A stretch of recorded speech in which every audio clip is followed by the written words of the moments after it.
He was the most powerful man in the country. He'd already won every war worth winning.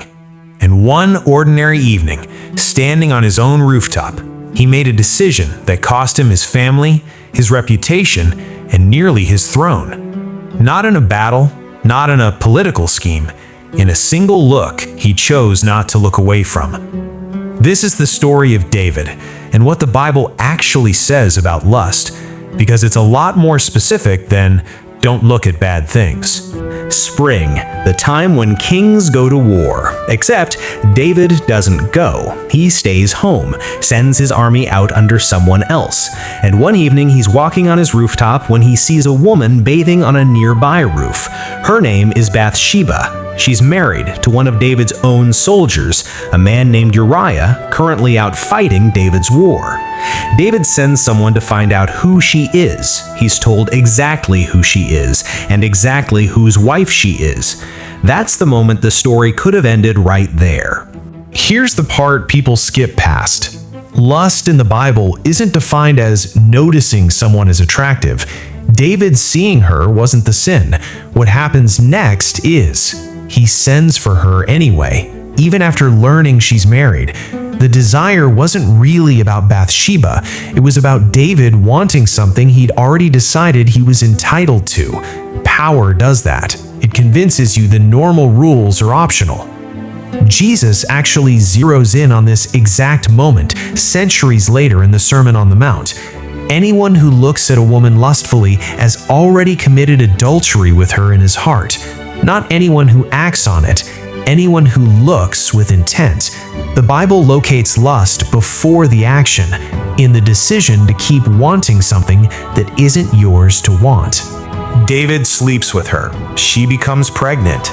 And now David isn't just dealing with desire, he's dealing with consequences. And instead of coming clean, he tries to cover it up. He calls Uriah home from the battlefield, hoping he'll sleep with his wife, and the timeline will confuse everyone. Uriah, who turns out to be more honorable than the king, refuses to go home and enjoy comfort while his fellow soldiers are sleeping in tents at war. Twice David tries this. Twice it fails. So David does something worse. He sends Uriah back to the front lines with secret orders. Put him in the fiercest fighting, then pull back and let him die. Uriah unknowingly carries his own death sentence back to the battlefield. He's killed. David marries Bathsheba. Case closed. Or so David thinks. Now hold that story next to a completely different one, generations earlier. Joseph. Joseph is a slave in Egypt, working in the house of a man named Potiphar. Potiphar's wife notices him, and she's direct about what she wants. Day after day, she pursues him.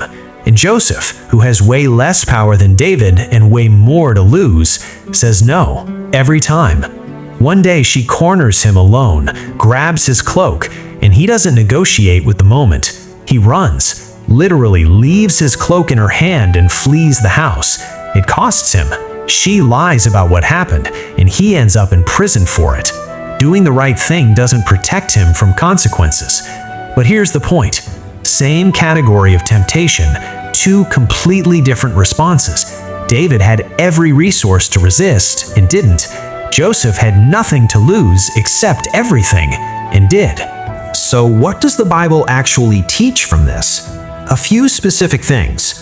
James 1:14-15 lays out the anatomy of it precisely. Each person is tempted when they are dragged away by their own evil desire and enticed. Then, after desire has conceived, it gives birth to sin. Desire isn't the sin yet, it's the conception point. What you do with it next is what grows. Paul tells the Corinthian church something blunt: flee from sexual immorality. Not manage it, not resist bravely in the moment. Flee, get out. That's literally what Joseph did. He ran before the moment could finish forming. And David eventually does face what he did. A prophet named Nathan confronts him directly, tells him a story that makes David condemn himself before realizing it's about him. David's response, recorded in Psalm 51, is raw. "Have mercy on me, O God. Wash me clean. Not excuses, not minimizing, full ownership. David is forgiven, but the consequences don't disappear. The child dies. His family fractures for the rest of his life. One of his own sons later stages a rebellion against him. Grace covers the guilt. It doesn't delete the wreckage. Joseph, on the other hand, ends up, after more setbacks, second in command of Egypt, in a position to save an entire nation, including the family that betrayed him. Same temptation, two very different men, two very different outcomes. The Bible's answer to lust was never just don't feel anything. It's about that one small window, the moment between noticing and deciding, and what you do inside it. David stayed on the roof. Joseph ran out the door. That's the whole difference.